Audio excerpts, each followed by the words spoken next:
start with that. Okay. All right. Hello, everyone. We are live. My name is Dayana Mayfield, and I'm the head of content here at Design Files. Today, we're diving into how to increase the profitability of your design projects by shopping wholesale. We are joined by Kimberly Horton, the owner and principal designer of KH Home Design. Kim rapidly scaled her business to a six-figure success, and today she channels her expertise into crafting user-friendly guides and documents. Her extensive collection of forms helps fellow interior designers expand their businesses and overcome financial obstacles. Welcome, Kim. How's it going today? Hi, thanks for having me back. I'm so excited to be here and I love this topic. So I have so much to jump into with everybody. Yeah, I am really, really excited about this because, guys, I got to preview the slides and this is like jam-packed and like full of exciting stuff and tons of details from Kim's own business. So super excited to dive into this. We are just going to hop right to the good stuff and get going. So, guys, I'm going to disappear and then I will come back for Q&A. So feel free to be dropping your questions as they come. You don't have to wait until we're taking questions. You can just drop them right then. So that way, when we're ready for Q&A, we've already got some questions in the chat. All right. Thank you. So hi, everybody. I'm Kim. Today, we're going to be talking about ditching retail for wholesale, and I have a jam-packed webinar, as Diana mentioned. So we are going to jump right into it. By the end of this webinar, you're going to learn what wholesale is, how designers profit, the 3 myths about using wholesale, how to address client concerns, how to attain higher profits immediately, and resources for implementing wholesale into your business. I'm going to give you those 2 quick shortcuts to increase your profits at the end of this webinar so that you can be off like that. I have a gift at the end of this. So I want you to stay with me. You're amazing. And I know that we're going to have so much fun. The last webinar was fantastic. And this one is going to be nothing short of that as well. So stay with me until the end. I have 2 incredible gifts for you. But first, I want to tell you a little bit about who I am and how I got here and what my wholesale journey was like. So as I mentioned, my name is Kim. I am the principal owner and CEO of KH Home Designs, and I've been in business for 8 years. I started my wholesale journey about 1.5 years into my career. And to just be blunt, because I'm very straightforward, you're going to learn that very quickly, it was a complete and utter nightmare for me. I did a concept board for a client. I was picking products and it was going fine. And for some reason in my head, I decided I could be using wholesale right now. And so here I had a completed concept board based on retail products. And I posted a very desperate plea in Facebook, begging somebody to help me take those retail products and turn it into wholesale so that I can make a much larger profit on my project. And when I say desperate, like I was ready to cry, I was overwhelmed, I had a deadline to meet, I had nowhere to turn. And I don't know if you've done it, but like Googling wholesale companies is not an easy feat at all. So from that, I developed my own system and process to be able to get me there. I didn't have, my needs were not met. I didn't get a lot of help and a lot of resources when I had that desperate plea. So I'm here teaching you guys those shortcuts that it took me forever to do. I took the long way, so we're going to be breaking that down for you today. So first, we're going to talk about what wholesale is and what the benefits of them are. So without further ado, wholesale serves as the intermediaries between manufacturers or producers and the retail market. They help distribute goods efficiently by buying in bulk from manufacturers and then breaking down those into bulk quantities into smaller units for resale. That then goes to the retailer or another business to sell. This allows the manufacturers to focus on production while wholesalers handle the distribution and supply to the retail market. Before I get further, I want to say that a lot of people use the word wholesale interchangeably. So you may hear designer net. You may also hear trade resources or trade vendors.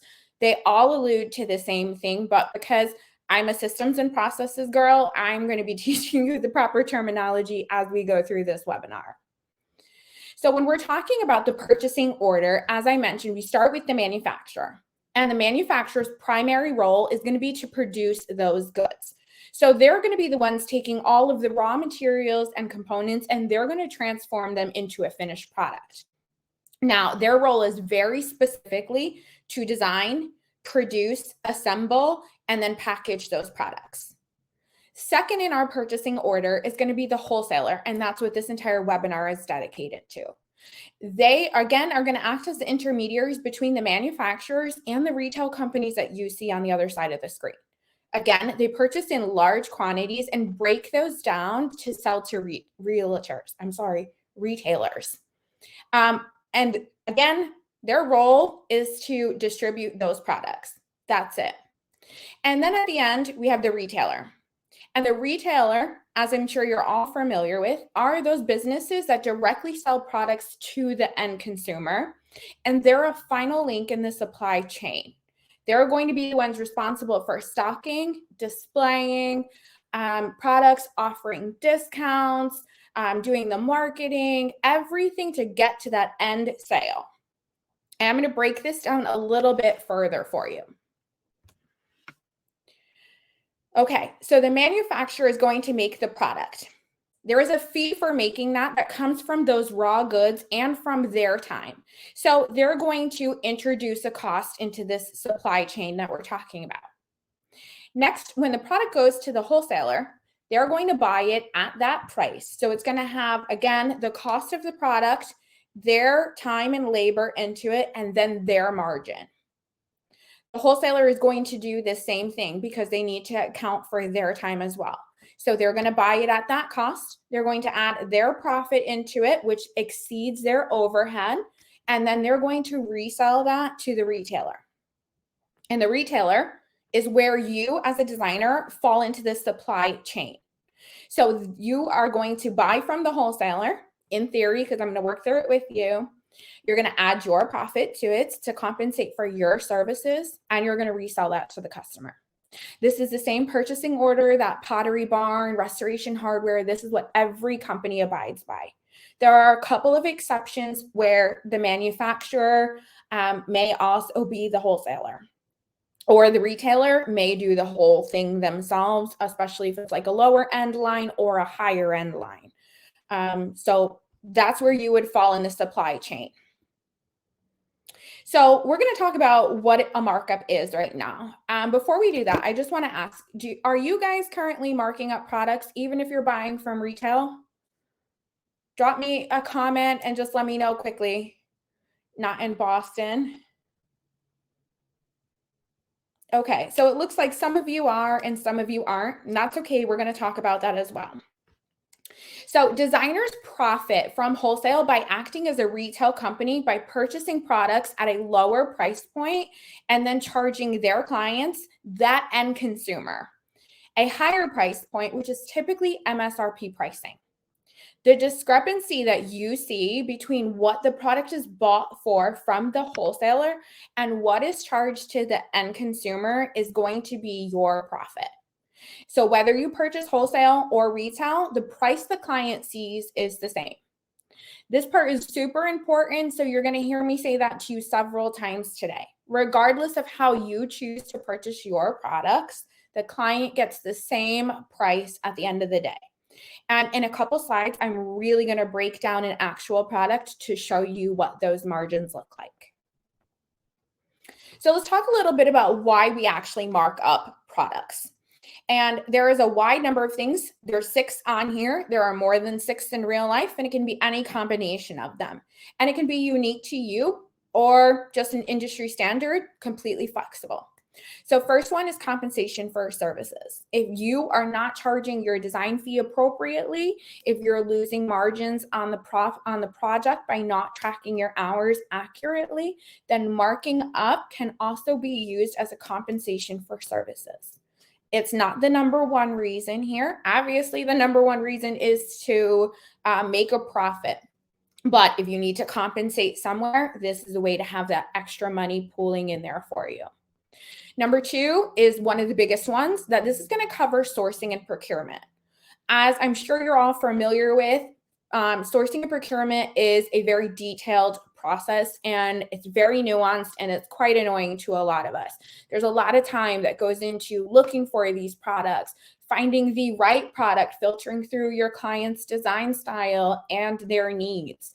And so having a markup and a margin on profits allows you to compensate for the time that it takes you to do this, but also the knowledge and expertise that you're putting in order to do that efficiently.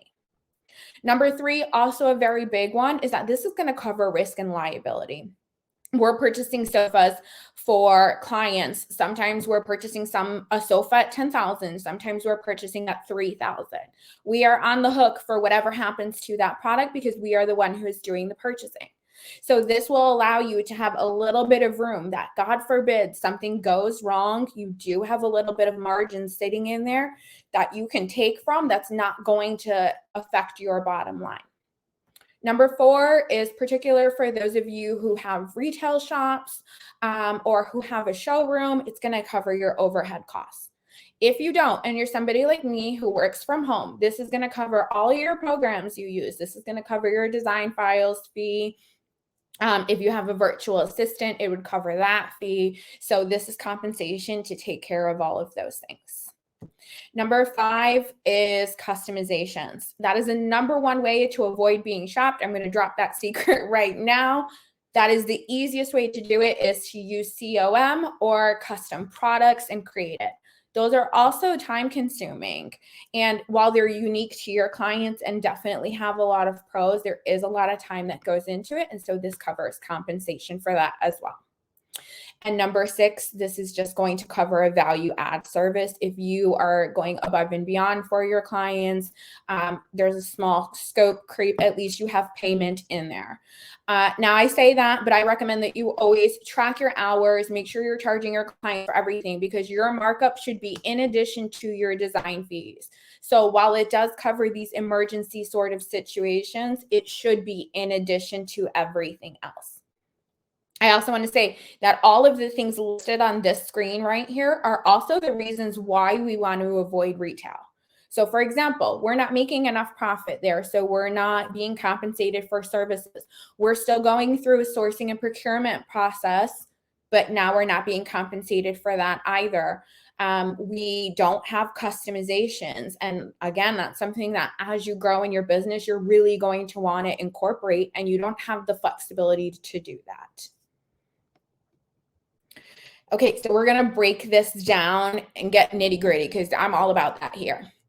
So let's talk about that tier, that supply chain that we just referred to. So first, I don't know if you guys can see my mouse. Hopefully you can. First, there is the manufacturer. So let's say, for example, that it costs $100 for the manufacturer to make the product. They want to make a profit, so they're going to charge an additional $100. So the manufacturer ultimately marks up and sells this product for $200. In the second category here, the wholesaler is going to purchase from the manufacturer for $200. Again, they want to be compensated for their time. So let's just theoretically say that we're adding another $100. So now the wholesaler marks it up and they're going to sell it for $300. Enter in the retailer. They're going to buy from the wholesaler at that $300 price point. But you want to profit too, so does Pottery Barn. So let's say, for example, that we mark it up $75. The final cost of this product is now $375, and this is the amount that your client, the end consumer, would pay. In this situation, you are here. You are the retailer, and you are functioning as that, and you are purchasing from the wholesaler. That means that this entire $75 profit, it goes in your pocket. In this example, we made $75 on one product. I'm sorry, my mouse isn't working.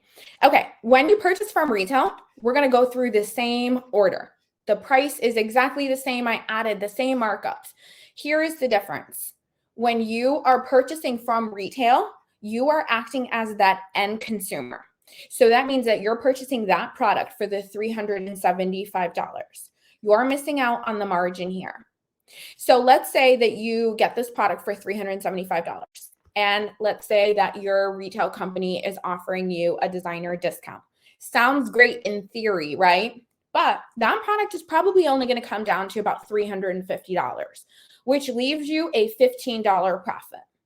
Now, you can be here on the end of the spectrum, purchasing from a retail company and making $15 on a product, or you can be where you should be, functioning as a retail company, purchasing from a wholesaler, and have a $75 markup on a product. I don't know about you, but I'm going to take the larger profits any day. So here, what I've done is I want to make this tangible for you. This product that you see is a upholstered headboard, and I have found it on retail and wholesale. And so I'm breaking it down for you. On retail, when I looked, this product was a total of $4,200. That was the MSRP of this product, but it was currently on sale for $3,325. This exact product via wholesale is only $1,662. So if you follow me to the chart below, I've broken this out for you because we're going to make this super tangible again.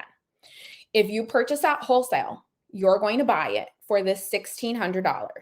You don't get a discount because, hello, it's wholesale. There's a massive discount already included in there. The price is the price, so we're going to get it for the $1,662. Your profit on this product is $1,663. So clearly a massive profit to be had on this one product. If you purchase this product at retail, you're going to purchase it for the $4,256. We're assuming it's MSRP. Let's say they give you a 20% discount. That means on this product, you're going to make $851.20. Nothing to balk at. I understand that. Like in my day, I probably would have accepted that as well. Like that would have felt good enough to me. And if we're going to match the on sale price, we're going to purchase this product for the $3,325. We're going to get that 20% discount, which means that we are only earning $665. Now, you could also be sitting there saying $665 is also really good. But when you look at these numbers, I don't know about you, but I think it's a no-brainer as to which one I would pick. Okay, so I have a question here and I want you to take a moment and drop it in the chat for me. If you earned more profit per project, what would you do with the extra money?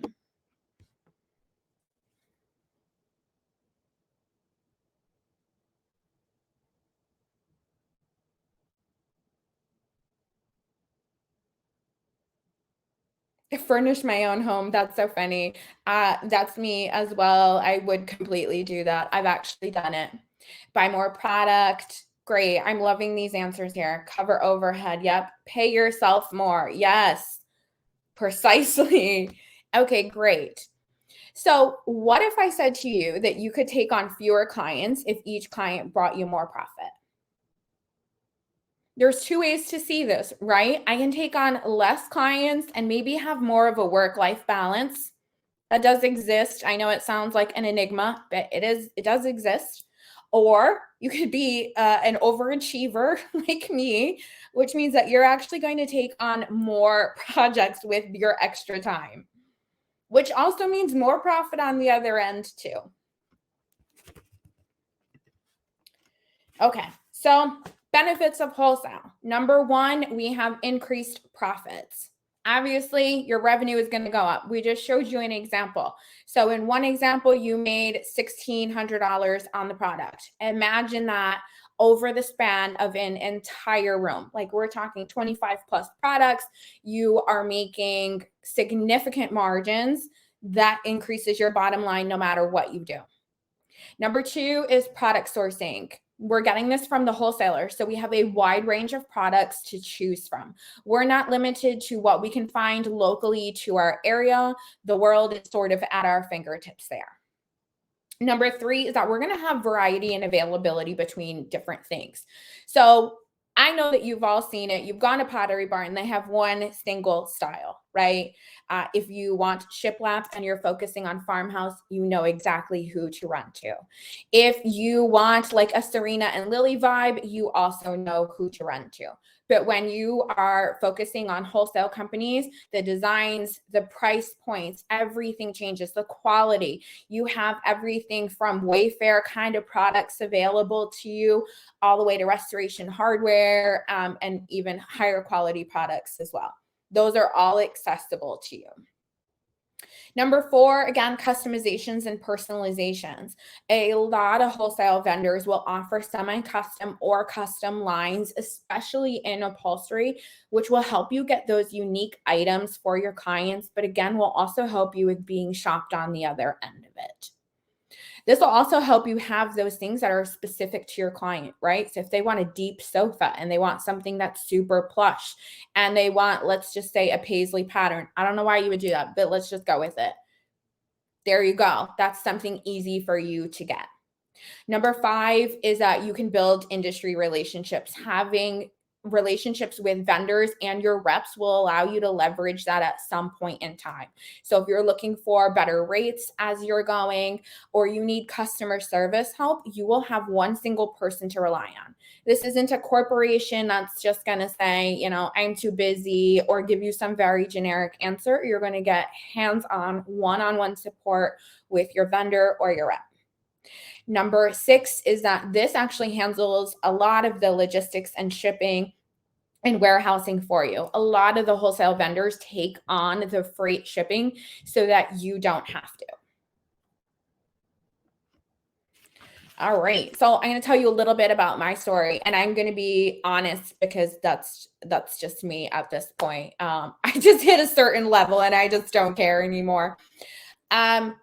I did not transform my business overnight. And if that's what you're looking for, I'm probably not the right person to be listening to right now. And I will say that this was not an overnight journey from me. And I would love to sit here and tell you that I went from the bottom of the barrel all the way to 6 figures in 6 months. And this is fantastic. And like, you need to go jump on this. But I'm going to talk to the other people right now.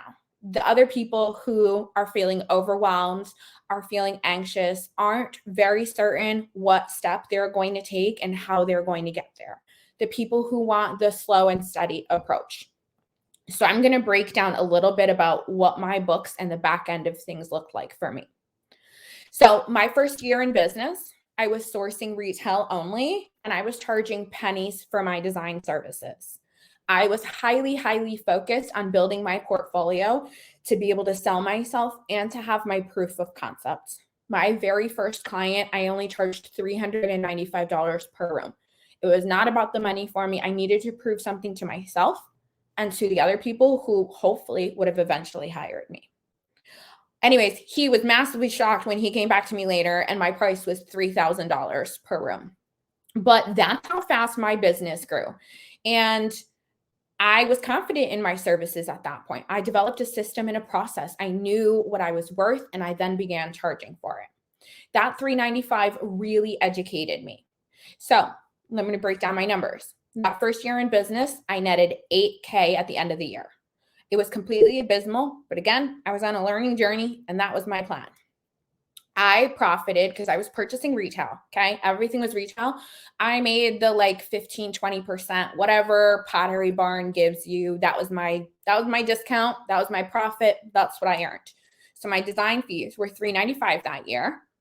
My retail profit was around 30%. I charged a little bit over my discount because one, I was like, this is worth it. Such a pain in the butt to do all of this for nothing. And I needed that. So my revenue at the end of the year was $8,000. I used 0% wholesale and I used 100% retail. Let's fast forward. So that made me a total room profit of about $2,500 if you're calculating. Year 2, my design fees went up to about $1,500 per room. And I finally took a step into the world of wholesale. This is when I had that colossal meltdown and was posting on Facebook crying hysterically. I still used retail because it was an easy go-to option, but I utilized wholesale for about 30% of my room designs.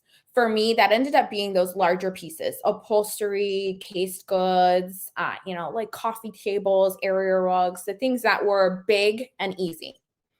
I made a lot more money on product sales and averaged anywhere from 3 to 5K per room just in profit margins on furniture. That year I netted 30K. So to break it down, my design fee was $1,500. I then made an additional $3,000 to $5,000 on wholesale profit. My revenue at the end of the year was $30,000. I used 30% wholesale, 70% retail, and my profit margin for one single room was about $4,500. Year 3, I finally attended High Point Market. What a game changer that was. 10 out of 10, highly recommend, but be prepared because it is intense. I made very substantial and collateral changes in my business as a result of that. I nearly doubled the use of my wholesale, and I supplemented with retail for those smaller items and accessories. I invested more time and attention into my wholesale accounts and opened with several new vendors. My design fees went up to $3K per room. That's just my design fee. I averaged 5K in profit margins on one single room. I presented designs that were fuller, layered, and higher quality. That year I netted 80K. So again, my design fees were $3,000. On top of that, I made a bare minimum of $5,000 profit on one room. That means that my total profit per room, design fee and markup, was $8,000. My revenue was $80,000. I used 50% wholesale and 50% retail. Year 4, and I'm not going to drag you through all of these. Year 4, I went further even more. I didn't raise my hourly rate, but I did go through my historical data and tracked how much time things were taking me and adjusted my fee accordingly. So naturally, my design fee went up as a byproduct of that, but it was not because I changed my hourly rate. So my design fees went up to $5,000 per room. I used more than 80% of wholesale products, including some accessories that averaged me anywhere from 7 to 10K profit for a single room. My net income skyrocketed to over $150,000. Breaking this down, my design fee was $5,000. On top of it, I made another 7 to 10. That means on one single room, for one product, I made $12,000 with the design fee and the product margin. My revenue went up to $150K that year. I used 80% wholesale, 20% retail. Fast forward, and I should update this, but I'm not in year 7 anymore. I'm in year 8. But anyways, 7 years into my business, and the majority of my year 4 remains. I still charge $5,000 in design fees. I still profit 10K plus at this point. I still use 80% wholesale, and I still leave my 20% for my accessories or those last minute grabs that I need to have. However, in the last 2 to 3 years, I've added custom window treatments as well. So on top of the design fees that I was already making, let's just say it only has like 2 windows, 3 windows in the room, I add an additional 5K. So obviously, if we're talking about for a whole house, we can triple, double this, whatever it is. So my total profit per room starts at $20,000. Now, I wanted to break this down to show you that I went super slow and steady, and I still doubled or tripled my net income each year. And I think when we're thinking about wholesale, we think that it's this large, big monster, right? That it's overwhelming. There's too much. We don't know the steps to go into. At least that was me in the beginning of my journey.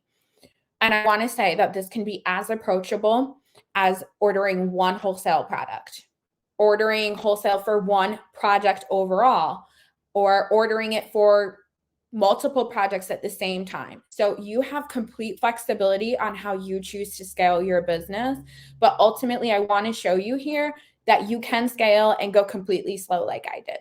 Again, not an overnight process, and it wasn't ever going to work for me that way either. So we're going to take a few moments now, and we're going to break down the 3 myths of using wholesale. And I want you to tell me if any of these resonate with you. First is that this is going to cost more. Give me a heck yes if you thought this in your head, and this is one of your barriers to using wholesale. So let's break this down. First, what the client pays remains the same. This is like my favorite thing. Anytime somebody talks to me about wholesale, this is my favorite thing to say, because the price is the price regardless. MSRP doesn't change because you're ordering it via retail or via wholesale. Doesn't matter. Your client is going to see the same cost. So in the example of the upholstered headboard, you can see that your profit margin changed, but we never exceeded MSRP on the other end. Number two, don't beat me up for this one, okay? This is a luxury service. I say that. You and I would argue any day that we are a necessity and we are super important and all clients should have us and they should bring us in immediately, right? That's our mentality. That's not how clients think, though. And we're not a necessity. We are a luxury. We are, if somebody's got that back pocket change, or they need help or they're overwhelmed, only then do they call us. And even if you don't provide luxury design, you still offer a luxury service. Number three, we just have to set proper expectations with clients. This one is just super important. So at the very beginning of my projects, I start talking about this immediately. I don't talk about the fact that I use wholesale because that, quite frankly, is none of their business. But where there may be additional costs, I break it down at the front end of us working together, and I continue to communicate it throughout. So some quick touch points here are that there's a shipping fee and there is a receiving fee. And I break those down at my consultation. I break it down at my presentations. When they sign my procurement agreement, we talk about it then too. And when they get the final invoice from me for installation, we reiterate the same thing. I'm literally beating it in their head. This is the process. The best way to do this is, one, I say that my pricing is at or near MSRP. I don't offer to match sales that are happening. I don't offer to give the best pricing available. I just offer to find the product. And the way that I convince my clients of that, not even convince, it's accurate, is to say to them that the amount of time it takes me to go find you that discount and to apply it, my hourly rate just exceeded the discount you got. So I'm going to give you a price. It's my best price. It's my only price. It's not a negotiable price.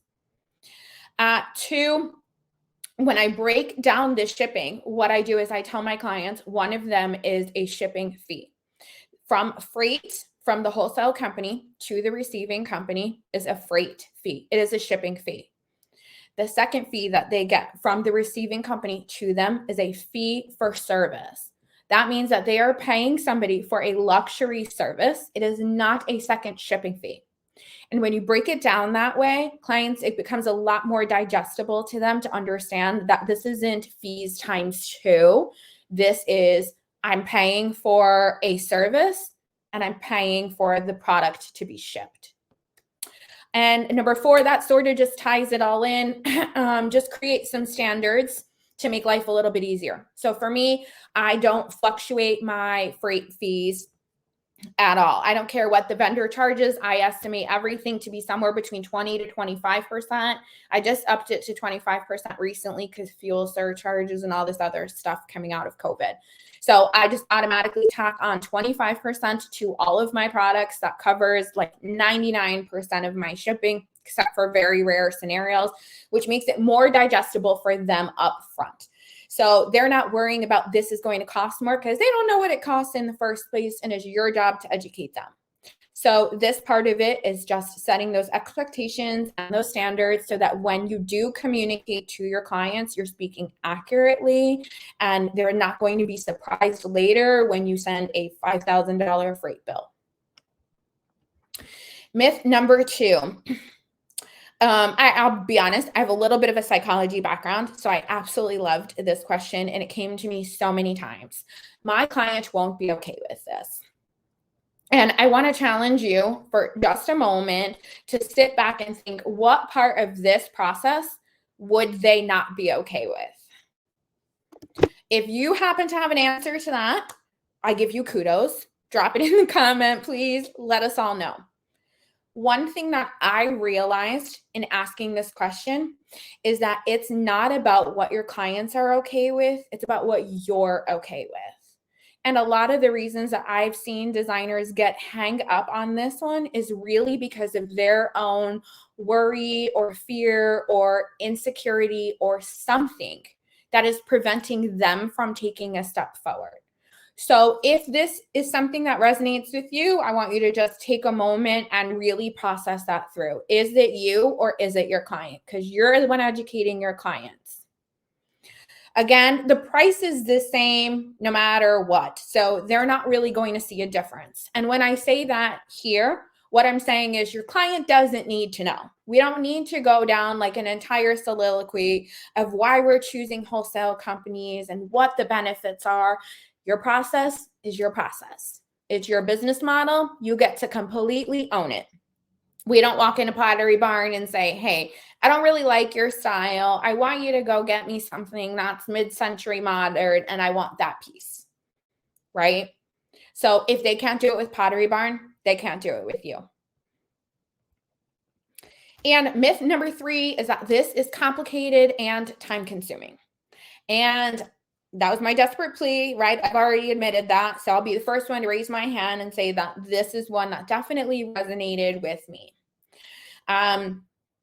You can take the slow and steady approach like I did, or you can jump both feet in. If you're that person, I commend you. Have a conversation with me later because I'd love to hear how you did it. But again, you can go one product at a time, one room at a time, or one project at a time. As slow, as fast as you want. It's your business. You are in complete control. So we're going to move on to the last section of this where I'm going to break down my quick tips for increasing your profit right away. All right, so we've covered a lot of things so far, and I break this down into really bite-sized pieces inside my course, Roadmap to Wholesale. I had very limited time here and I wanted to jam pack it for you. So I've done the best I can. I'm still going to give you those 2 shortcuts, so hang tight with me. But I really break down how to inside this course. All right, so my first shortcut to increasing your profits right away is to find and use a receiving company. If you're not familiar with a receiving company, they are your glorified movers. So if you've ever seen an interior designer transform their room or a project like HGTV, I hate to say that in this group, but anyways, if you've seen those transformations happen in a single day, it's simply because of the receiving company and a very well-organized interior designer. I change over my projects in about 4 to 6 hours a day because I have a massive team of people behind me. So a receiving company is going to take the product from the wholesale company because they have a loading dock, and most of your wholesale vendors that you work with will require you to have a loading dock. So that means that you can't get residential shipping. So I know that you're used to that with the retail model, but there's pivots here that need to be had. But using a receiving company really allows you as the designer to show up as that luxury brand. You are the person who is going to be orchestrating all of it. Your clients will get that wow factor at the end of it because you turned their project over so quickly. And this will really allow you to elevate your client experience. Number 2, I teach this inside the course because this is just the quickest way. I've had a lot of students who are like, I'm in the middle of a project right now and I don't have time for this. Totally get it. So the 2 options here are going to be using a buying group or a marketplace. So for example, using a company like Designer Inc. And then option number 2 is using a showroom. So the differences here are that a buying group is for interior designers specifically. Essentially, it is a group of interior designers who come together to use their purchasing power as leverage to get those designer discounts. A showroom, on the other hand, is going to be that physical location. So there should be one near you. If not, like there's D&D in New York. There's some other ones that will offer shipping into different areas. But it's a physical space that's essentially set up like a mini High Point, right? It's like walking into a way better version of like Ashley's Furniture, for example. So they're going to have vignettes. The furniture will be displayed. You'll have access to it. You'll get a little bit better pricing than you would going the retail model, but you're not going to be quite at wholesale just yet. The best part about both of these is that on the back side of them, there are tons of employees who are super educated about the products that they're selling. They can make recommendations. And in these two scenarios, they handle that the procurement and the receiving company part for you. And you can also get residential shipping in most cases. So they offer a lot more flexibility while still giving you increased profits. Okay, so I'm going to tell you a little bit about the course quickly. So the course is going to give you that how-to. And I told you in the beginning that this is stuff that we're going to tackle. So if you are looking to double your profits with the same number of clients by changing just one thing, that's wholesale, then I invite you to join me inside of the course. There are so many benefits. And it's something that I really walk you through. I'm with you the entire way. I cover everything. So if you have absolutely no knowledge of what wholesale is, hopefully you were paying attention here. But if not, we reiterate that in the course. We talk about things like how to find your receiving company, how to work with one, what the process looks like. I talk about ways to maximize your profits so that you are doing phenomenal and you can hit that 6-figure price point. And I really break it down into bite-sized pieces with you. I also break down my entire process all the way into installation. All right. So for the next 48 hours, one of my gifts to you is going to be a reduced price off of the course. So you're going to use the coupon code DesignFiles23. The course will drop $300. So I've not done any pricing below that ever, and probably won't, but for the next 48 hours, this is exclusive for you guys in this webinar because I like to come jam-packed with information. I also like to come jam-packed with answers and freebies, because who doesn't love freebies? Now, for some of you, I know that this may not be the right time, or it may not be the right fit, or maybe you've already done some part of this process and you feel like you're confident to navigate it on your own. And that's phenomenal. I'm going to skip this because we're running out of time, but you can read it all about on the page when you click the QR code. But for everybody who attended today, as a thank you gift, I have a list of my entry-level vendors for free. So if you have your phones, if you're not on it, feel free to take a screenshot of this, take a photo, and you can revisit it later. This will also be recorded, so you can always come back to it and click on the QR codes. The entry-level vendor list has the most approachable vendors on it. They have low or no opening orders. Stylistically, they're going to fit a wide category of things. And they are those tried and true by experienced designers. So we know their customer service is good. We know that their product is good. And it's going to be a very quick way for you to get right into it.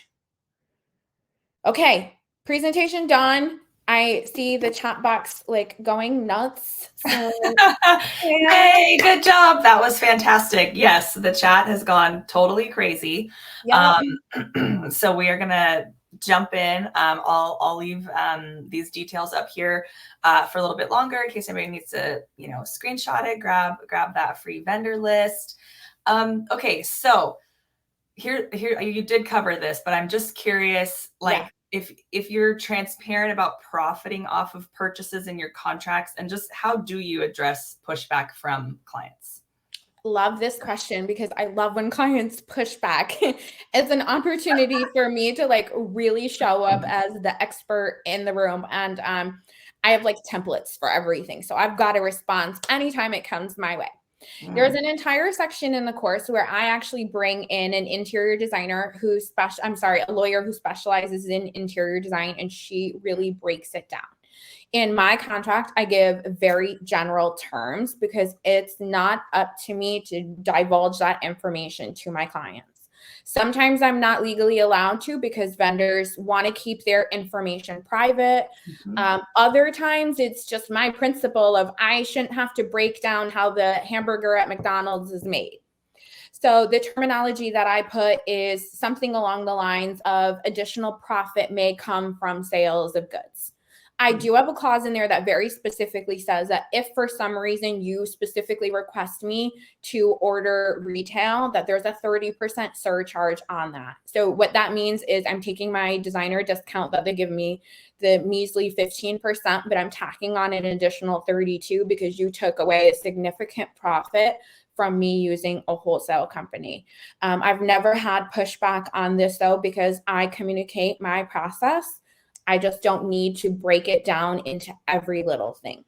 Right. Right. Okay. That's clear. So next, I noticed like a lot of questions just about clients being used to buying retail, right? So I have kind of like a whole category of questions here that I noticed a few people kind of asking the same things. One of these is the shipping fees. So, clients, we're all used to getting free shipping, right? Amazon, Wayfair, we're used to free shipping. So what do you do when they're like, wait, why am I paying 25% shipping? Great question. One, the reason that companies like Wayfair can have that free 2-day shipping or even Amazon is because that wholesale company the retail company purchased in bulk from the wholesale company.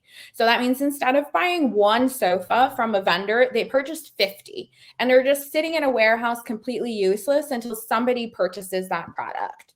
So they're able to navigate the cheaper shipping because they've already compensated for it in the product itself. So the way that I communicate that is, as I mentioned before, like really breaking down what each fee is. I don't sit here and talk about why it's a 25% fee. I just say that freight shipping is a little bit more costly if I'm asked, because it's coming from overseas, it's on a boat, it's on a truck, it's on a flatbed. There is somewhere else manpower coming across the country to bring the product. The reason, and I will reiterate that too, that the retail companies can do that is because they've buried the cost somewhere else versus I'm showing it to you up front. And again, breaking down that the receiving company is completely different. Okay. So what about if a client sees a certain piece in a retail store? How can the designer then source it wholesale? Okay, so there are a couple of shortcuts. I'll run through it really quickly, but I explain it inside the course far more in depth. There's a couple tips that you can do. One, you can do a reverse image Google search. That's a great way. You do need to know what you're looking for. So that means that you need to be familiar with vendors' names so that when you see it on the screen, you know who you're going to. When you do it that way too, you can also see if there's a repetitive pattern, something in there that indicates, hey, I've seen this name like 3 times, and then you can always search it that way as well. Second, there's a Facebook group on here dedicated exclusively to, I think it's called like Interior Designing Sourcing Source. You can always put your retail product in there and ask if anybody knows who the wholesale vendor is. I, inside of the course, break down like where Pottery Barn gets it from, where Serena and Lily does, so that you have a set of go-to vendors based on who you already use for retail. Okay, awesome. So what about sit tests and clients who are like adamant about, sitting on, that important sectional, or they want to see it? How do you handle that? Yeah, so that's a very extensive answer. First, you need to be highly, highly educated about upholstery construction. It is not something just based on the comfortability or the plushness of the sofa. It comes down to the dimensions of the person, how long their legs are, how wide, how tall their back is.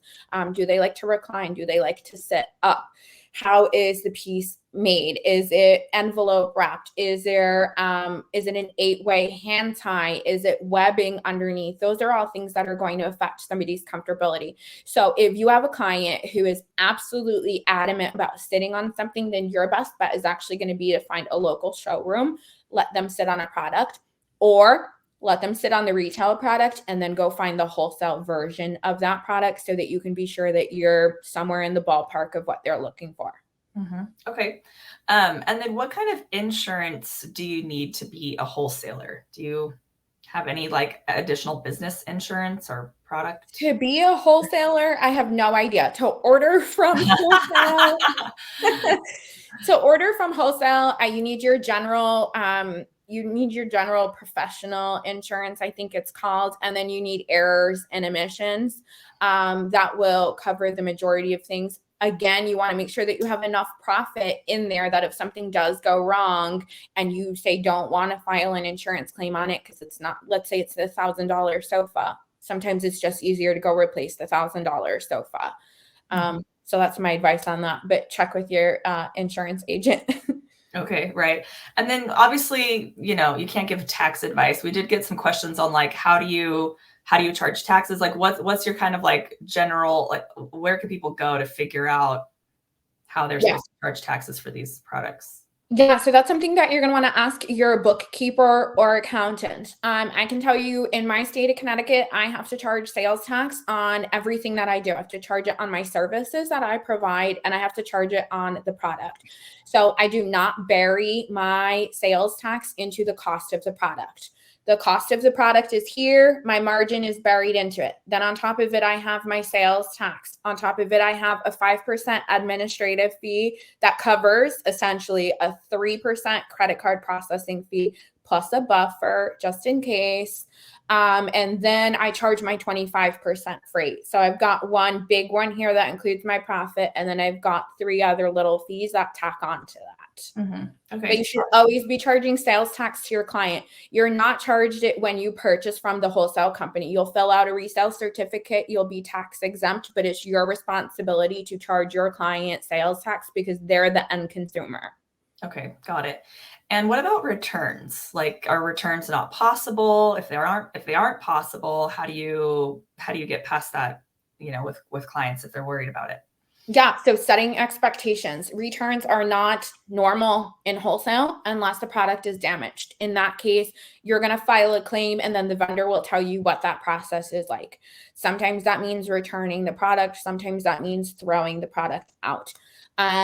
They will be the ones who will handle that. Sometimes they also just offer you a discount for keeping the piece depending on like what the level of damage is. But once your clients commit to it, they commit to it. So my biggest advice there is when you give the presentation, your client should always be signing off on a product procurement agreement that legally binds them to everything in that presentation. That means that there's no cancellations, returns, refunds, or exchanges except where the product is damaged. So you have to be very clear about that with your clients. Like there's no going back on that one. There's no, I changed my mind. Let's return that $5,000 custom sofa. Right. And I imagine like as you probably want to like stick with the same brands and like manufacturers and stuff as you kind of like get used to their quality and like what it's actually going to look like when it's finished. Like, do you tend to kind of like stick to a few like relationships? Yeah, I have my go-to vendors. They either have given me the best pricing available, or they're the high quality product, or they fit within what I offer to clients. So there's some vendors, for example, like if you specialize in glamorous, then you are going to want to use a company like iSchultz that exclusively does glamorous design. But if you're like me and your style's all over the place and you don't care what a client likes, then you're going to find those central vendors that offer a wide variety of options where you can just kind of pick pieces as you need to. You will have at some point your pool of vendors where you just sort of go to them and they're your defaults, and only those oddball projects get an outlier. And I want to just dive into a little bit of pricing, not too much because that's not the point of the webinar, but we did get a lot of questions on pricing. So if you're designing someone's entire house, are you still charging per room? Because somebody was saying like, that could be a fortune for a large house. Like, how do you handle that? Yeah, absolutely. Just because I'm purchasing wholesale does not negate the amount of time that it takes me to do the design work up front. So that $5,000 design fee I charge is per room. It isn't, let me be clear, it's not a flat fee because I don't operate that way. I do an hourly rate and I assume the amount of time it's going to take me up front and I charge that. If there are multiple rooms, it's very easy for me to say, it's about $5,000 per room that you're going to see. Then my profit margin is on top of that. So the reason that you can easily hit six figures or even more when you're using wholesale companies is because you're stacking profits like that. And I think one of the things that occurs in the industry is like, I'm double dipping and this is too much and I'm price gouging my clients. But this is actually an industry standard. And this is something that a lot of designers do. And there's a reason why a wholesale company why they charge a certain price and why they require you to charge a certain price. So you can't buy the product at wholesale and sell it back to your client at wholesale. They have standards that you also have to abide by, and it's literally for your profit and to keep everybody fair. Right. It's like you said, the price is the price. So it's like, who's going to 100%. get the margin? Yeah. Yeah. And again, I'm a luxury service and I deserve to be paid for my time. So there is a fee for the design up front. And then whatever I make, they're entirely unaware of. That's also my profit as well. Okay. So I'm going to read this question word for word so I get it right. Okay. So I'm confused about how to get wholesale pricing. When you sign up as a designer, you get designer pricing, which is less than wholesale. To get wholesale, you have to be a stocking dealer. Is there another way? So the words are used interchangeably depending on who you're talking to. So when you sign up to talk to a vendor, you will be assigned a tiered pricing, which is how most of them do it. So you would either be charged designer net pricing or you would be charged wholesale pricing. The wholesale pricing means that you're going to get the best pricing available because you have a showroom. Or the second reason is because you purchase so much from them that you've moved yourself into a different pricing tier. So wholesale companies like Four Hands, for example, have like a whopping 4 or 5 different price tiers. So once you've purchased a set dollar amount from them, you move yourself up into the next tier. That is how almost all wholesale companies work. So you can get that better pricing just by buying in bulk or by having a retail storefront. It effectively operates the same. Okay, got it. So one kind of like elephant in the room here is like target audience, right? Like your ideal client. So we are getting a lot of questions like, like about people whose clients are just expecting, Wayfair pricing. Like, how have you kind of moved towards a more affluent client base, and how do you recommend that other designers do that if that's what they're wanting to do? Yeah, this was a great question. And I'm going to clarify. Only a small pool of my clients are actually affluent. I live in the state of Connecticut. I am in the middle of middle class, literally. I'm like surrounded by nothing but middle class. And if I want to go to the affluent area, I have an hour and a half drive. And I certainly have clients over there. But I will tell you, those affluent clients are cheaper and they are far more annoying than my middle class clients are. Okay. I'm just going to say that. It's not really about attracting your ideal audience or client. It's really about being super clear on how you operate and setting those expectations to your clients. So I never will tell somebody, hey, I can do your living room for $10,000 because I know that's unrealistic. And I couldn't even do that if I was buying Wayfair at retail prices. So setting standards up front and letting your clients know how much a room is going to cost will set that expectation. So when they get the design fee, there's no surprise in it. Got it. I hope that answers that. Yeah. Yeah, it makes sense. It's kind of like, they're coming to you for a really important space, right? Like the more middle class clients are probably not coming to you to do their whole house, right? They're looking for like kitchen, living room, maybe master. Would that be right? I think it depends. I've had affluent clients have me do their entire house, which, could be 12 rooms. But I've also had middle class come to me where I did their entire house and say that was like 7 rooms. They're just more realistic with price, right? Affluent people are affluent because they save their money, right? They're like, they don't spend a lot. So that's why they're a little bit more difficult to deal with. But when you're in middle class, they understand the value of a dollar. And it's a lot easier to educate them. And it's a lot easier to set those expectations up front. If they can't afford it, then there's other things that you can do, right? You can convert them into a shopping list. You can offer them consulting services. You can offer to give them a styling session with the stuff that they already have. You can reduce the scope of work. Like that's my number one go-to is if you can't afford this price point, what are we going to take off? It's not that I'm going to do the same amount of work for less. Let's reduce less so I can give you what I'm capable of giving you. Right. Yeah. All of those are really great options. So for our last question, do you have like an average like living room fee that like say the majority of clients fit within, if it's not 10,000 for a living room, like what would it fall under, do you think? So for me, living room start, and again, I do middle class, okay? So I'm not buying like these high-end vendors. I'm finding the middle class sort of level of vendors as well. A living room for me starts at $30,000, but I've done living rooms that are up to $60,000. I've done them up to $100,000. It really comes down to what their style is, and then you can sort of adjust from there. But I've never been capable, even using just retail in the beginning, I still hit 30K. Okay. Makes sense.